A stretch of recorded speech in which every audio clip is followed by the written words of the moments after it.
So recently I did a ranking of all of the S-class heroes in One Punch Man. And making a video where we have a predetermined amount of people that are being ranked and explained is not only fun, but also a little bit easier than my typical video. Today is not one of those videos, however. You see, because I love talking about One Punch Man, it's probably my favorite action manga of all time. However, I do now understand what One Punch manga readers have been complaining about for years, considering the fact that I am now caught up and I have to wait 2 weeks for every new chapter. However, how are you gonna rush artwork like that? But since I've already ranked and explained all the S-class heroes, done a couple of theory videos, and explained how strong Saitama is, what's left for me in my One Punch Man career? Well, there's a lot of content, but I figured the most interesting video would be like our S-class heroes ranked and explained, but flip it. See, because today I don't want to talk about heroes. No, today I want to talk about monsters. See, One Punch Man is just as known for its heroes as it is its monsters. With a colorful, interesting, and constantly changing crew of monsters for the good guys to battle against, it's one of the most compelling parts of One Punch Man. The character design, the abilities being different, how these monsters became monsters. Everything that One and Yusuke Murata cook up for these monsters makes them some of the most interesting bad guys in manga. Which is why I figured if I'm gonna give the heroes their own video, I should give the villains their own video as well. But unfortunately, unlike with the heroes, there's no list to take from here. There's no Paranormal Liberation Front, there's no Phantom Troop, there's the Monster Association, but are all the monsters in the Monster Association the strongest monsters in One Punch Man? No. I mean, the Monster Association did have a ton of very strong monsters, but they're stronger monsters from outside the Monster Association. So today, we're gonna keep it relatively simple because today, we're talking the top 10 monsters in One Punch Man, ranked and explained. But before we get to ranking or explaining anything, guys, please, for me, like this video, subscribe to the page, and hit that noti bell. And if you like the sound of me ranking and explaining things, then you're gonna love the sound of my brand new podcast, Otaku's Anonymous, that I'm doing with Danny Motto, where me and him break down everything that happened in anime this week. It's available on YouTube, Spotify, and Apple Podcasts. So before we get into all that, guys, today we gotta talk about a brand new sponsor to the page, Factor. But what is Factor? Well, Factor is a meal service that allows you to achieve your fitness goals easily by delivering to you fresh, never frozen, dietitian-approved meals in a box that can take a beating. And it's great for this new year because in a new year, you got new goals. And Factor is here to help you achieve those goals. Save your precious time and your precious energy with meals delivered straight to your door that can free you up to achieve all the goals that you have for 2023. And it doesn't matter what your lifestyle is, as Factor is inclusive to every kind of diet, be that keto, vegetarian, vegan, or calorie smart. Every single one of these meals has ingredients guaranteed to satisfy you all day long. And not to mention, all these meals are shipped in this eco-friendly cooler box, which is guaranteed to keep your fresh meals refrigerated the whole way it gets to your door. Personally, Factor has helped me a lot. As somebody who has to make 5 YouTube videos a week and who knows how many short form videos a week, I need to save time in my schedule. But I don't want to compromise on taste. With Factor, I can save time and eat healthy and delicious meals every day of the week. But also the way that Factor meals are packed makes them incredible for on the go. If I have to go to a con or go get a new tattoo, I always bring one with me. But seeing is believing, so let's go heat up one of these meals and eat it. Today we're gonna be eating our aji amarillo pepper chicken. All we gotta do is remove this outer packaging, poke a couple of holes in this film, remove this cup, and put this bad boy in the microwave for 2 minutes. All I gotta do is press start and I got dinner on the way. Now you can't tell me that that doesn't look absolutely delicious. But let's have a bite.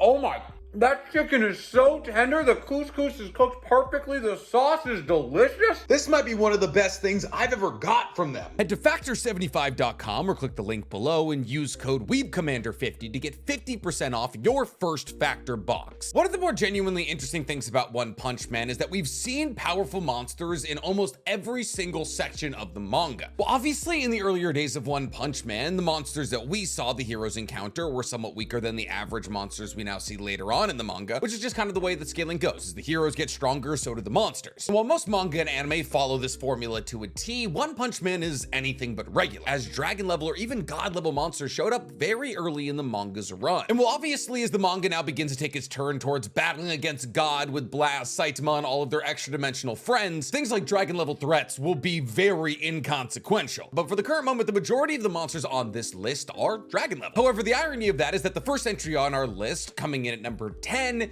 is Homeless Emperor. Now, the reason that it's ironic that Homeless Emperor is a dragon level threat is because his powers are directly derived from God, which would make you believe that he should be a God level threat. And honestly, if he was given more time, he possibly could have been. The Homeless Emperor is the first conduit for God's power we see in One Punch Man. Homeless Emperor was once a regular 9-to-5 worker. However, he got fired from his job because his manager made him parade around in an office party fully naked. And because he was fully naked at an office party, he got hit with a sexual harassment suit. This sexual harassment suit not only lost Homeless Emperor his job, but also his life and his house. However, honestly, this wasn't the worst thing for Homeless Emperor, as Homeless Emperor began to live in a park. And upon living in this park, Homeless Emperor realized that humans were destroying the grandeur of nature. To this point that Homeless Emperor decided he would take his own life, as the only way to break out of the cycle of destroying Earth's grandeur was to kill himself and return to Earth. However, as Homeless Emperor was about to take his own life, a figure appeared before him, claiming to be God. And it appears as though the sentiment that humans were destroying the grandeur of Earth was echoed by this figure, and therefore this figure offered Homeless Emperor his powers. Now, those powers are a bit interesting because Homeless Emperor isn't really all that physically strong or fast. His reaction time is incredibly impressive, being able to block one of Zombie Man's bullets with an energy sphere, but in terms of physicality, that's kind of all he has, a very quick reaction time. Homeless Emperor's true abilities come from his energy projection. See, Homeless Emperor is able to generate orbs of energy that he's able to control and shoot through people's chests, and these spheres, upon making contact with somebody else, explode. Now, Homeless Emperor can control the size and speed and direction of these spheres, and he can control hundreds, if not thousands, of these spheres simultaneously. Not to mention, he can also make them absolutely massive. What's truly terrifying about him, however, is that the creation and control of these spheres actually doesn't cost him any energy. Even when he makes absolutely massive ones, it doesn't drain his stamina, which led Black Sperm to wonder where this energy is coming from, not knowing that this energy is being derived from God's power. However, nobody could ever find that out because Homeless Emperor was killed by God before Zombie Man could torture him to find out how his powers worked. And the only real reason that Zombie Man was able to get Homeless Emperor into that position is because Homeless Emperor was afraid of King, not knowing that King is just a regular guy. However, if Homeless Emperor hadn't gotten into this position, I struggle to think of anybody out of the S-Class heroes outside of the very tippity top that could have defeated him. I feel as though only really the highest version of Atomic Samurai and above would have stood a chance, which is like the top 5 or 6 S-Class heroes. After Homeless Emperor, we have another big hitter from the Monster Association, Phoenix Man. Phoenix Man was once an actor who played a Phoenix mascot in a show known as Animal Kingdom. Now, this Phoenix would die every episode and be revived the next episode. However, the show wasn't perceived well and therefore it was canceled, leading to Phoenix Man being let go by his manager. However, Phoenix Man couldn't let go of the role, keeping the Phoenix suit on every single day until it actually fused to his body. It got to the point where Phoenix Man began to hear voices inside of the suit, which made him a monster. It also gave him the powers of a Phoenix, aka the resurrection ability. But in the early days of being introduced to Phoenix Man, we didn't know that he had this resurrection ability. It wasn't until he was killed by Child Emperor the first time that we saw these Phoenix abilities come to light. And this resurrection of the Phoenix brought him from a tiger or demon level threat to deep into the dragon level. See, so long as Phoenix Man's body and costume remain intact, even after he dies, he can resurrect, though there's no guarantee into what he'll resurrect into. However, in this new form, Phoenix Man had the ability to manipulate fire, which gave him abilities like Prominence Hawk Mode, where he could absorb and release heat. Heat so intense that it melted the armor of Brave Giant. But not only could he manipulate fire, he could also manipulate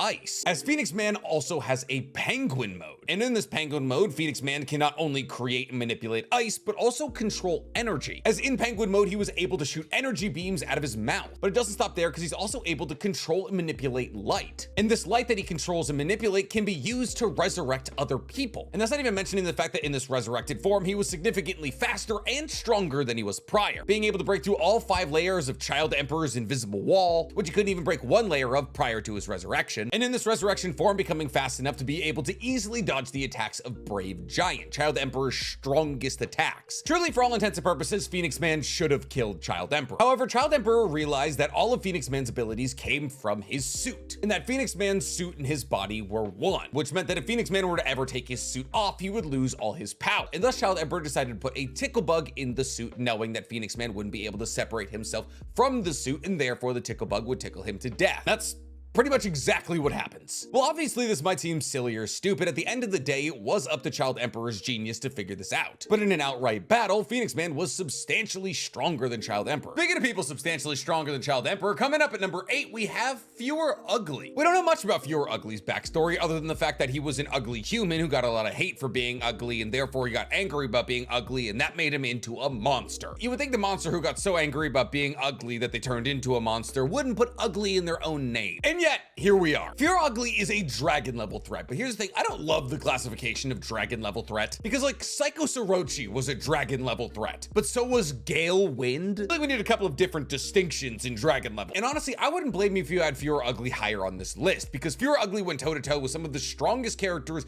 in the entire manga and won consistently. Fewer Ugly ripped a My Mask in half. And My Mask, even though he is technically an A-class hero, is an S-class hero. Not to mention he made Tank Top Master's entire body essentially a sausage, grinding up everything on the inside and having the skin hold all the funny little meat parts together. On top of that, Fewer Ugly didn't stop his battles with heroes. Fewer Ugly actually battled against the likes of Gums. Gums, who is stronger than Pig God, one of the stronger S-class heroes. And while Gums does eat Fewer Ugly rips Gums apart from the inside, which gives Fewer Ugly an upgrade in terms of power. And in this form, Fewer Ugly was just as strong as he was before, but now he was covered in incredibly corrosive stomach acid, meaning that if he punched you or you punched him, you were gonna burn. And that's a problem because Fewer Ugly has shown feats comparable to Super Alloy Darkshine. Specifically, he was able to match the power of Darkshine's double bazooka, and Blackluster is considered the strongest human ever. Not to mention, even though Fewer Ugly doesn't look fast, he's as fast as Bang. As when Bang was trying to save Tank Top Master, Fewer Ugly was able to intercept him mid-air. Now that probably doesn't make him as fast as Bang because Bang was carrying Tank Top Master, but still. And if it weren't for a fully monsterized Garou not wanting Fewer Ugly to finish off Bang after Garou and Bang's battle, Fewer Ugly might have actually survived the Monster Association arc. However, one of the strongest entities in the history of One Punch Man, monsterized Garou, kicked a hole in him. And there's nothing uglier than a 3-foot hole in your stomach. But speaking of things that battled against Bang, next up on our list at number 7, we have Elder Centipede. Elder Centipede has fought a crazy cast of heroes. See, 2 years prior to the events of the manga, Elder Centipede battled against Blast. Well, Blast did almost kill Elder Centipede almost killed Blast, as Blast got pushed to a point during this battle that God decided to reach out to him and offer him his power. And while obviously in the 2 years after that, Blast would go travel with his interdimensional buddies and go look for the black squares and become substantially stronger, Elder Centipede also got substantially stronger, with the Hero Association saying that he had got larger in the 2 years since Blast fought him. So just from that alone, we're hearing that Elder Centipede is almost equal to Blast, the #1 hero on Earth, the strongest ever human born. And Elder Centipede lives up to this comparison. Elder Centipede went toe-to-toe with Metal Bat and thought nothing of his attacks, took missiles to the face from Metal Knight and shrugged it off, calling the robot a pest, battled against Bang, Bomb, and Genos simultaneously, who used their strongest attacks against Elder Centipede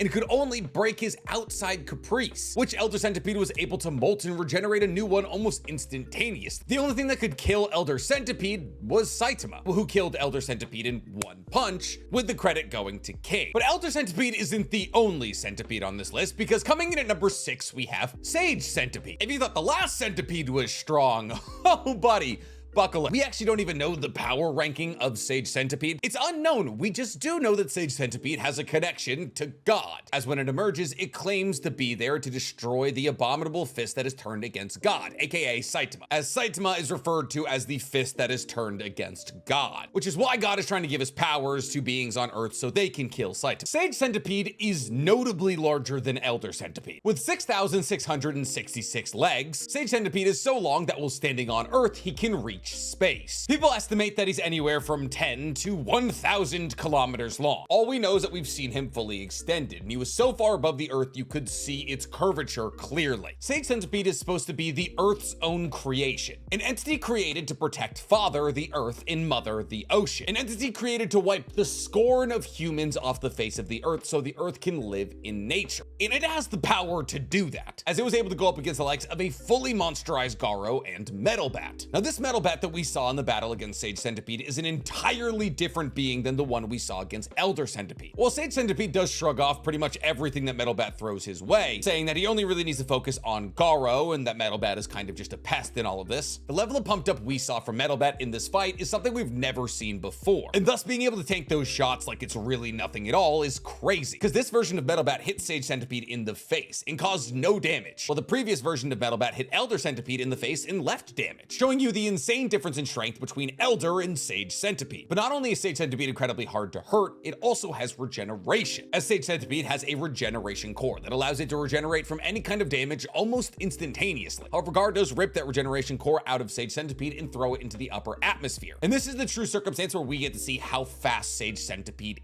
is, as Sage Centipede extends for its regeneration core, which is how we know how long it is, and it does this in a matter of seconds. However, after extending itself to get its regeneration core back, Monsterized Garou splits it down the middle like a log. But losing against Monsterized Garou at this point in time is not a mark against you. The only entities on Earth that could defeat this version of Garou are Blast, maybe, and Saitama. But enough about centipedes, let's talk about water, specifically Evil Mineral Water, who's coming in at our number 5 spot. Evil Mineral Water was a dragon level threat. Now I say was because Evil Mineral Water goes through a lot. Specifically, Evil Mineral Water fuses with the ocean, becoming now known as Evil Ocean Water. And we don't know Evil Ocean Water's rating, though it's most likely higher than Dragon, considering the fact that Evil Mineral Water was Dragon. Evil Mineral Water was created on accident by Psychos, who couldn't find a way to control it, so she just put it in a tank in the Monster Association and let it rot there. But the fact that Psychos couldn't control Evil Mineral Water should key you into just how dangerous this thing is. In fact, Evil Mineral Water was said to be the most dangerous monster in the Monster Association, as it was a mindless entity that was impossible to control and would attack anything near it relentlessly. And that's terrifying because the abilities and powers of Evil Mineral Water are very scary. See, Evil Mineral Water very easily overwhelmed 3 A-class heroes, all 3 of which were Atomic Samurai's disciples. See, Evil Mineral Water's body is made entirely out of liquid, which makes it pretty much immune to all physical or chemical attacks. In fact, it's so immune to physical attacks that it was able to survive one of Saitama's serious punches. And while Saitama's serious punch did disperse its body into millions of droplets that had to reform, and while those droplets were trying to reform and were only the size of a small puddle, Pig God drank it and dissolved Evil Mineral Water in his stomach acid. Having the durability of being able to survive one of Saitama's serious punches is only something we've seen 2 or 3 times. But Evil Mineral Water is a whole lot more than just a blob of water. The Evil Mineral Water is able to shapeshift, being able to make parts of its body into blades or jaws. And since it is made of water and technically has no organs, it has no weak spots. And since it's made out of water it can control, its main form of attack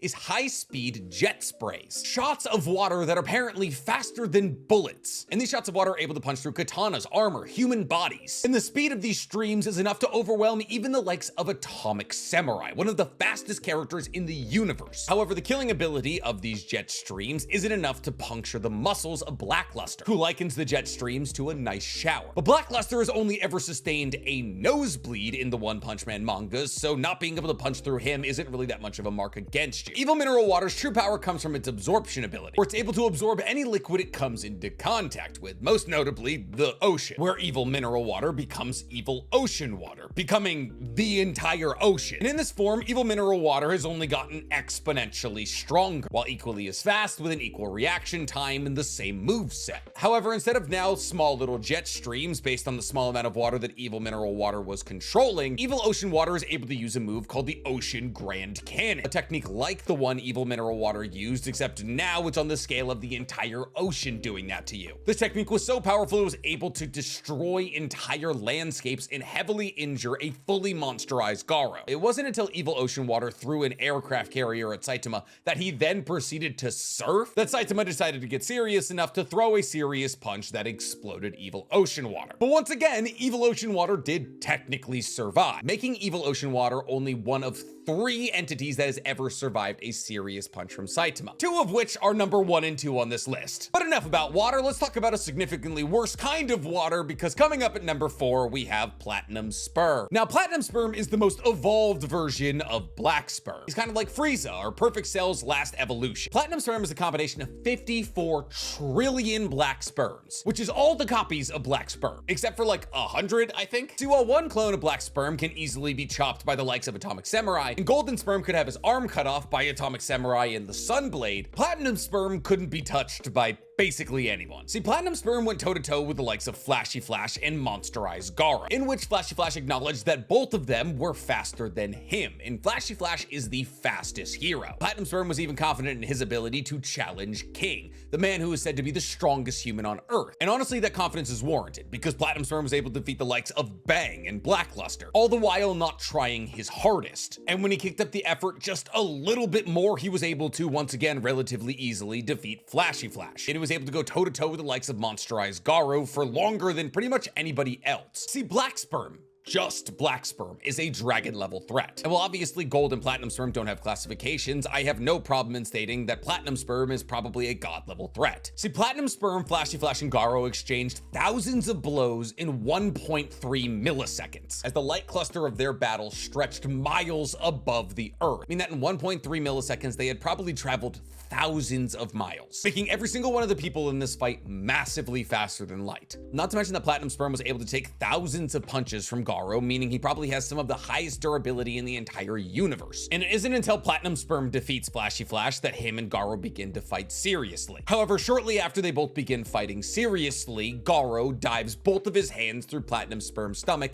and explodes him. But once again, like in the case of Sage Centipede, losing to this version of Garou is not a knock against you. Platinum Sperm is probably in the top 5 strongest entities in the entirety of One Punch Man. Not to mention being able to trade thousands of blows with Garou, regardless of their strength, means he is probably in the top 3 of durability. However, unfortunately, that speed and durability didn't come with much in terms of killability. As while Platinum Sperm was able to take out the likes of Flashy Flash, Flashy Flash has some of the lower durability amongst the S-class heroes. When it comes to offensive output, Platinum Sperm probably landed more blows on Garou than anybody outside of maybe Saitama, and yet Garou was relatively unfazed. Which is why coming up at number 3, we're going to be talking about somebody with a lot more killing potential. Because coming up at number 3, we have Psychos Orochi. Now, this is technically a cheating spot because Psychos and Orochi are 2 separate entities that came together to form one giant monster, sort of. So you can either consider Psychos Orochi, Psychos, or Orochi, or both. I don't really care. Now, Psychos is the mind behind the Monster Association, the person who created the idea of pushing people to the edge of death and having their cells monsterized through repeated battles. And it was this technique that allowed her to create incredible monsters like Orochi, who was hailed as the king of monsters. However, before any of that, Psychos was actually a schoolmate of Fubuki, and they actually went to high school together, both sitting on the Society for Supernatural Research board. However, one day, Psychos proposed the idea of wiping out the entirety of humanity to the rest of the board. It was at this point that Fubuki sealed away her psychic abilities. However, at one point, Psychos receives a vision from the future that drives her mad, and therefore she creates the Monster Association, gathering as many powerful monsters as she can, like Goketsu and Orochi, and trying to make them stronger through scientific means. While Psychos herself is an okay telekinetic, probably scaling closer to the levels of Fubuki as opposed to Tatsumaki, Psychos' true power doesn't really come from her psychic ability. We know that Psychos is able to control Gyro from 1500 meters underground, which implies that her telepathic and telekinetic range is almost a mile through the crust of the earth, which is very impressive. However, she's also able to amplify the psychokinesis by taking an elixir she created to increase her psychokinetic ability. And upon taking this elixir, she was able to break out of the restraints that Tatsumaki put on her. Not to mention she also has energy projection, being able to shoot energy beams out of her eyes, as well as gravity manipulation, which is the ability that she usually channeled through Gyro. And the gravity that she would create was so significant that it would crush her enemies. But Psychos' real ability came from her fusion with Orochi. See, Orochi is also one of the only entities to ever survive a battle against Saitama, and Orochi has an absorption ability he uses on Psychos. Now, while originally Psychos doesn't want this fusion to happen, while the two are fusing, God visits them, which means that not only have Psychos and Orochi now fused into a monstrous being, they've also received God's blessing, which Psychos states makes her stronger than Tatsumaki in terms of psychic ability. And Psychos Orochi is so powerful that Tatsumaki has to get genuinely serious in the battle against it, as Psychos Orochi had all of the best aspects of Psychos and Orochi: Orochi's energy beams and Psychos' telekinetic ability. The attacks that Psychos Orochi launched were so powerful that they caused tsunamis to hit coasts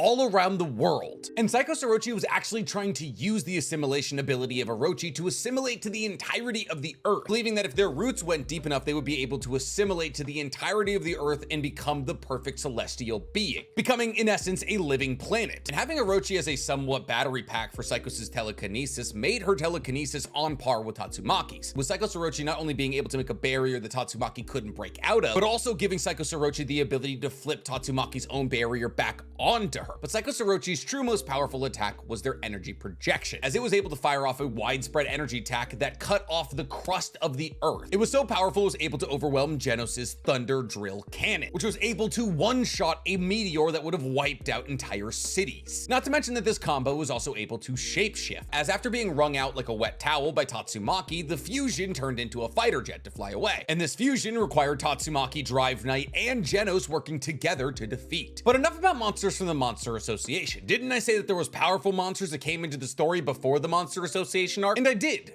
Because there was. And the most notable of those aliens is coming in at our number 2 spot, because our number 2 spot is Boros. See, Boros is the leader of the Dark Matter Thieves, and he's supposed to be a representation of Saitama, a character traveling across several universes looking for somebody strong enough to battle him. And this has been the case for Boros for 20 years. For 20 years, he's been going from universe to universe, wiping all of the life off the planet, looking for one person who will be able to give him a fun fight. This is because an alien seer told him that there would be somebody in one of these distant universes that would be able to battle him toe to toe. And it wasn't until Boros stumbled upon Earth that he found that. See, Saitama regarded Boros as the strongest person he had fought up to that moment. And this makes sense when you consider the fact that it actually took Saitama 5 punches to kill Boros, as Boros was hit with 3 normal punches, a consecutive normal punch attack, and then the shock wave from a serious punch. And considering the fact that the highest level of durability we've seen is surviving 1 punch from Saitama, 5 puts you in a top 2 conversation. As like I've said before, there's only been 3 or 4 people who have survived more than 1 punch from Saitama. And those would be, so far as I understand, Evil Mineral Water, Boros, and Garou. And Evil Mineral Water only survived 1, Boros survived 5, and Garou survived hundreds. And Boros has his strength to thank for this. As in Boros' fight against Saitama, we saw some of the most insane strengths of feat we had seen thus far in the anime, or the manga, as Boros was able to knock Saitama through numerous pillars in his ship with 1 punch, as well as blow out the hull of his own ship, the same hull that was able to take Saitama jumping from the moon onto it. And considering the fact that Saitama did that jump in, I don't know, 3 or 4 seconds, that means Saitama was moving somewhere near a third of the speed of light, as it takes light 1.3 seconds to move from the Earth to the moon. And if you consider the fact that Saitama is roughly 180, 190 pounds, this means that Saitama landing on that ship delivered a blow of roughly 10 million newtons. Considering the fact that the average amount of newtons of force exerted on any bullet is 304, 10 million is a lot. In fact, the thrust of most space shuttles is somewhere between 35 and 50 million newtons, which means it's basically Saitama doubling the size of the biggest space shuttle we've ever seen and landing it on the hull. And Boros was able to rip through that hull with 1 punch. Not to mention that Boros was also able to keep up with Saitama's speed. And considering the fact that Saitama, when he gets serious, is massively faster than light, this means that Boros' speed was absolutely no joke. However, even if Boros wasn't able to keep up with Saitama's speed, his body is able to regenerate. As we saw, after he was hit with normal consecutive punches and his entire body was exploded, he was able to regenerate it back almost instantaneously. Though there is a limit to this, as we saw after he got hit with Saitama's serious punch that he had run out of energy and therefore could no longer regenerate. And this is mostly because Boros had been using his meteoric burst form. See, after being pseudo-killed the first time by Saitama's punch, Boros awoke to his strongest form, the form that was able to punch Saitama to the moon and leave a giant crater on, which, by the way, punching or throwing something to the moon is an insane feat of strength. To get an object like a human body to the moon in the amount of time that Boros got it there, he would have to deliver the force of hundreds of nukes to that person, as the distance between the Earth and the moon is 240,000 miles. It takes spacecraft 3 days to get there. But outside of being incredibly durable, fast, and strong, Boros also has energy projection. And these energy projection attacks, when combined with Boros' physical attacks, were able to destroy entire cities in 1 blow. However, even these attacks were nothing compared to Boros' ultimate attack, Collapsing Star Roaring Cannon, which is something that nobody else on this list could do. Well, at least nobody below him on this list, because the person above him could absolutely destroy the planet. And that's because coming in at number 1, we have Garou. Now, as to whether or not you believe that Garou was actually a monster, I don't care. He was a human that went through the monsterization process, and while he didn't end up becoming a full monster and now he's a good guy again, he was, at one point, a monster. And the strongest one in history, by far. Like, it's not even close. Garou growing up was a social outcast. He was looked down upon by everyone he ever met. However, occasionally he was asked to play with the kids at his school. However, the kids at his school were playing a game called Heroes, and they always wanted him to be the villain. And when Garou tried to stand up for himself, not wanting to play the villain and not wanting to be picked on by all of these kids, the kids held him down and beat on him. It was at this point that Garou realized that the hero system was flawed, that he didn't want to be a hero. In fact, he wanted to be the villain. And therefore, Garou became determined to become the strongest villain villain who would never lose to the hero of the story. And in order to accomplish this, he joined Bang's dojo, where he quickly became Bang's top student. However, after a certain amount of time, Garou realized there was nothing more he could learn from Bang, at least that's what he thought. And so he destroyed Bang's dojo and stole from Bang the exploding heart fist technique that Bang had hidden away. And thus Garou started down the path of becoming the hero hunter. Now, as the hero hunter, Garou got in a ton of fights. Fights against B rank heroes, A ranked heroes, S ranked heroes. And every single time, Garou almost lost. But from every single one of these fights, Garou learned more. He was able to adapt to the fighting styles of the people he was fighting. And while in the beginning of every fight, it looked as though he was going to lose, by the end of the fight, he would be adapted to the way that all of these people would fight and overcome them. And this constant repeat of being pushed to the brink of death monsterized Garou's cells, until eventually Garou achieved his fully monsterized state. And this monsterized state only became more and more monstrous the more battles he got, where we saw in his battle against Super Alloy Darkshine that he was beginning to have this black aura swirl around him. However, after his battle against Blackluster, he became to be wrapped in this dark aura. And by the time Garou came into combat against Bang, he was wearing this dark aura like a Spider-Man suit. However, once again, after battling against Bang and being pushed to the brink of death, he monsterized even further, until eventually he came toe-to-toe with Saitama, who was way too much for even monsterized Garou to take on. And as monsterized Garou realized that he was outclassed by Saitama, God reached down to him and offered him his power. And while Garou didn't fall for this ruse, slapping the hand of God out of the way, making contact with God is all he needs. And thus, though Garou didn't become the full conduit of God's power, God was able to give him a little bit and therefore vest a small amount of control over Garou, giving Garou Cosmic Fear mode, which when talking about the abilities of Garou is really the only thing you need to talk about. Obviously, I can sit here and tell you that he adapted Watchdog Man's style in his battle against Genos, and therefore that speaks to his adaptability, but that feat is small potatoes comparatively to anything he did in Cosmic Fear mode. This Cosmic Fear mode Garou was almost too much for Blast to battle against, and it actually got to the point where Garou started copying Blast's techniques. You see, because Blast fights with two techniques, portals and gravity. Blast is able to open portals to either give himself windows to punch through blind spots, or simply travel elsewhere incredibly quickly. On top of that, he also increases the gravity of his fists, increasing the gravity of his fists to such a degree that the blows that they deliver are fatal, even to those at the highest level of power. However, Garou took this one step further, learning the portals, learning the gravity, but also adding his own little spice to it. Garou's little spice is the fact that Cosmic Fear mode came with a whole lot of cosmic radiation, meaning that simply by existing in this state, he was irradiating everyone around him. But on top of that, every punch that Garou threw was a nuclear blast, which meant that for people like Blast who were trying to make sure that the Earth wasn't destroyed in a battle against Garou, he would have to focus more on teleporting Garou's nuclear explosions to the upper atmosphere. But replicating the abilities of Blast and adding something new to them isn't even as far as Garou's power goes, because Garou took the power of assimilation one step further, as he learned how to replicate Saitama's fighting style, learning how to throw things like Saitama's serious punch or consecutive serious punches, which resulted in Garou and Saitama's serious punches meeting each other. The energy of these two punches meeting each other was so substantial that Bang and his interdimensional friends had to redirect the energy away from Earth. However, that redirected energy away from Earth destroyed all of the star systems within the visible spectrum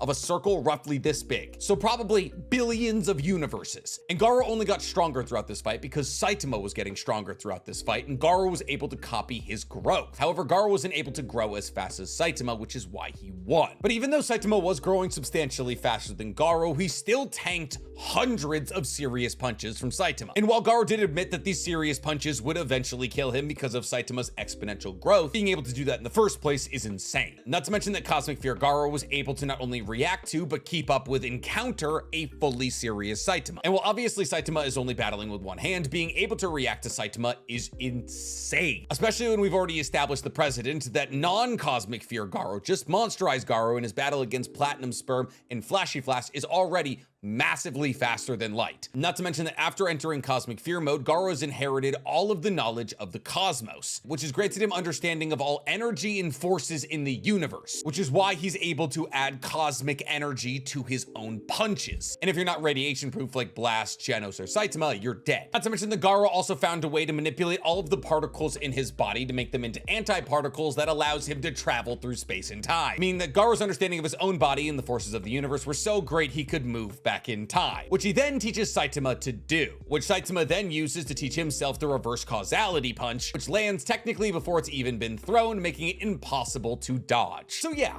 Garou is the strongest monster on this list. But what'd you guys think of this list? Did I miss anybody? Should there have been some honorable mentions? Tell me in the comments below. And while you guys are down there, please, for me, like this video, subscribe to the page, and hit that noti bell. Listen, sure, I could have included some of Boros' lackeys, but if we're being entirely real, the S-Class heroes that battled against Boros' lackeys versus the S-Class heroes we saw in the Monster Association arc, entirely different power levels.